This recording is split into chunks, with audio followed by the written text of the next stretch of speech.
Good morning, everyone. Today we are going to learn a very important topic in English grammar. The topic is noun. But do not worry, this lesson is very simple. By the end of this class, you will easily understand what a noun is. First, let me ask you a question. Look around the classroom for a moment. What things can you see? You can see a board, a desk, a chair, a fan, a book, and many other things. Now, think about your friends sitting near you. Each friend has a name. Maybe someone's name is Raul, someone is Aman, someone is Ria, and someone is Priya. Now, think about places. We go to school, we visit the market, sometimes we go to a park, and sometimes we travel to another city. All these words have something common. They are all names. The name of a person, the name of a place, or the name of a thing. And in English grammar, every name like this is called a noun. So we can say a noun is simply the name of something. In very simple words, a noun is the name of a person, place, thing, or idea. Let us understand this one by one. First, the name of a person. Words like teacher, doctor, boy, girl, mother, father, and friend are names of people. Because they tell us about a person, they are nouns. For example, in the sentence, "The teacher is explaining the lesson," the word teacher is a noun because it is the name of a person. Now let us talk about the name of a place. Words like school, hospital, village, city, park, and library are names of places.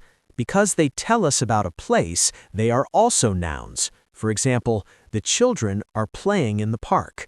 Here the word park is a noun because it is the name of a place. Now let us talk about the name of a thing. Words like book, pen, table, chair, mobile, computer, and bag are things.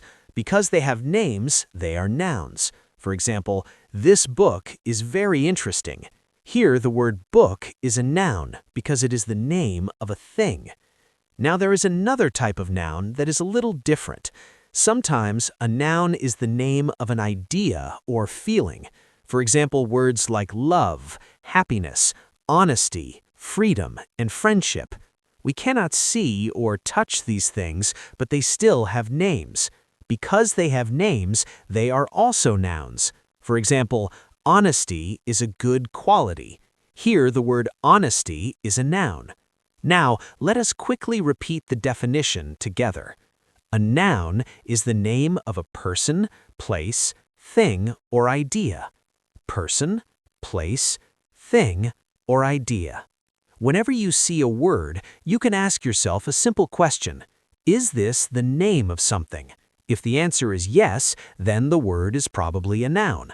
Let us look at some more examples. Ravi is playing cricket.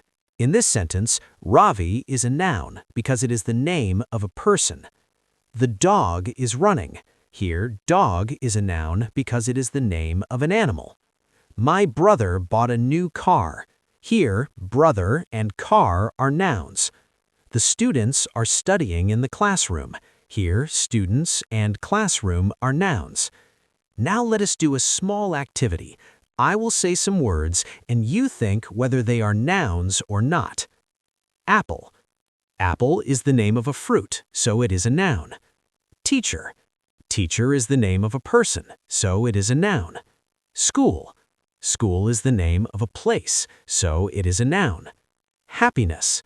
Happiness is a feeling, so it is also a noun. Now, remember one important thing. Nouns are everywhere in our daily life.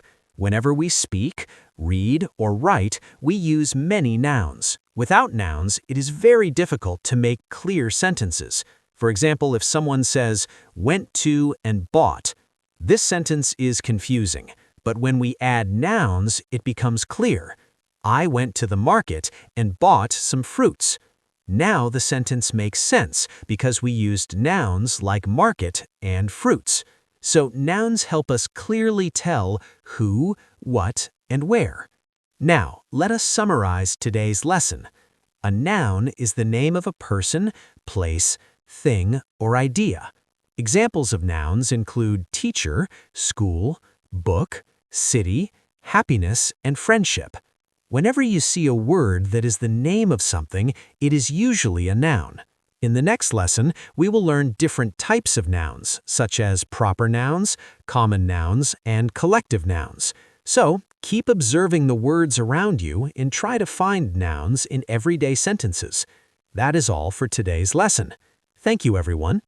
Good morning, everyone. In our previous class, we talked about nouns.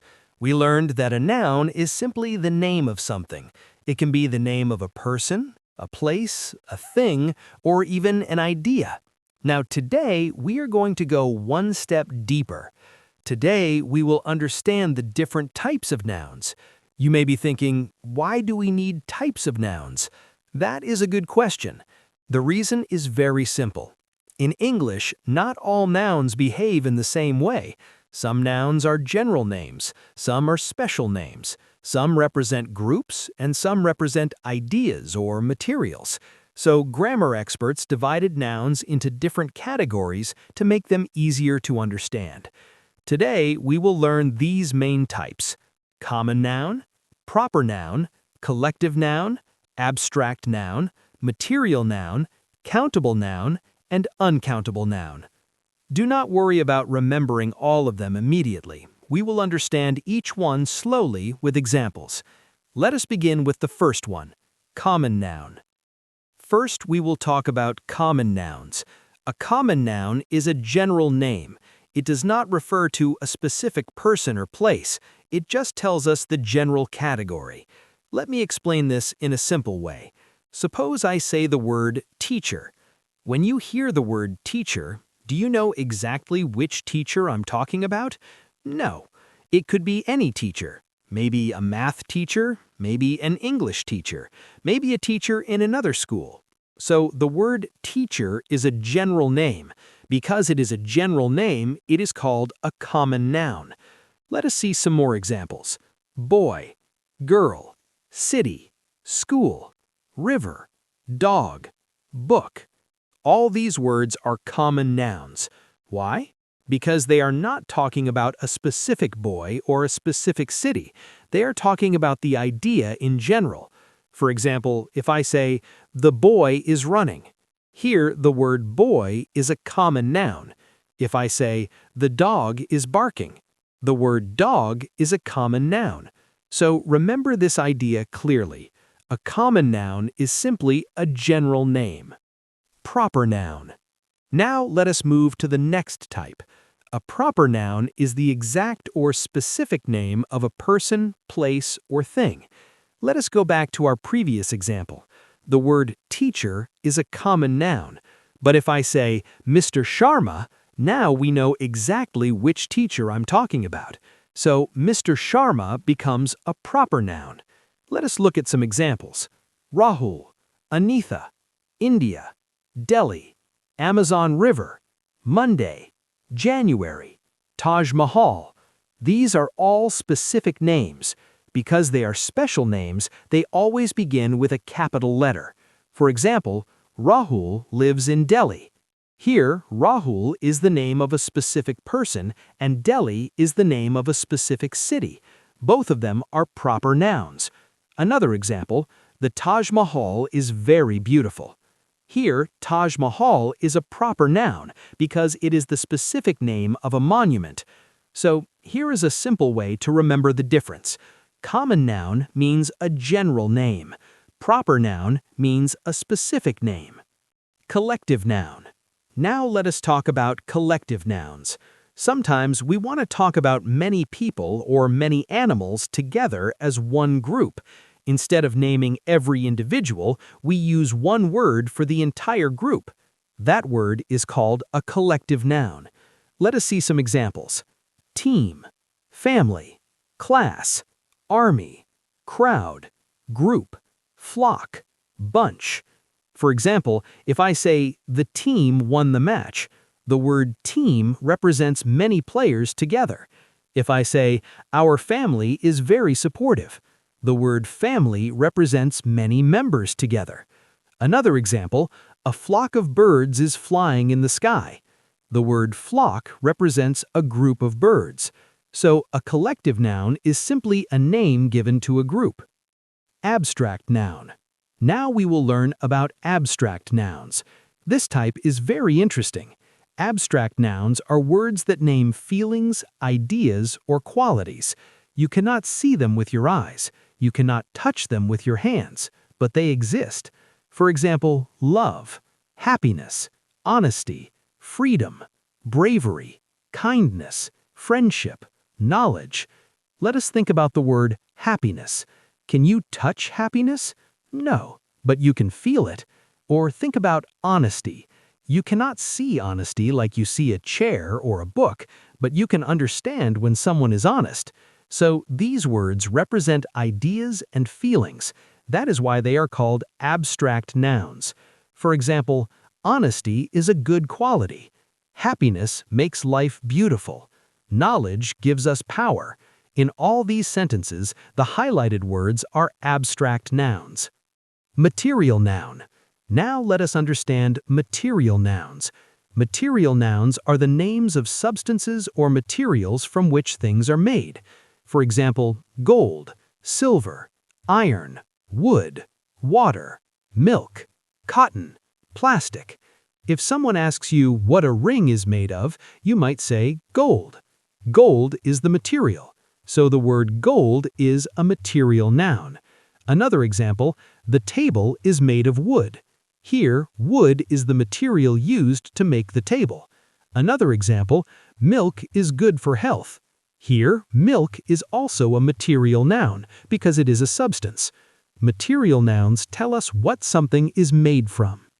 Countable nouns. Now let us talk about countable nouns. These are nouns that we can count easily.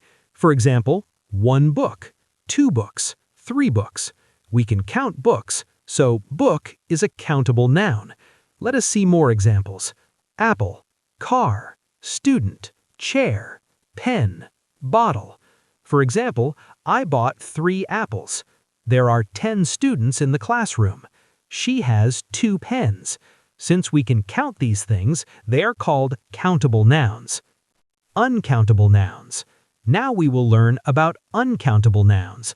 These are nouns that we cannot count directly. For example, water, milk, rice, sugar, salt, information, knowledge, air.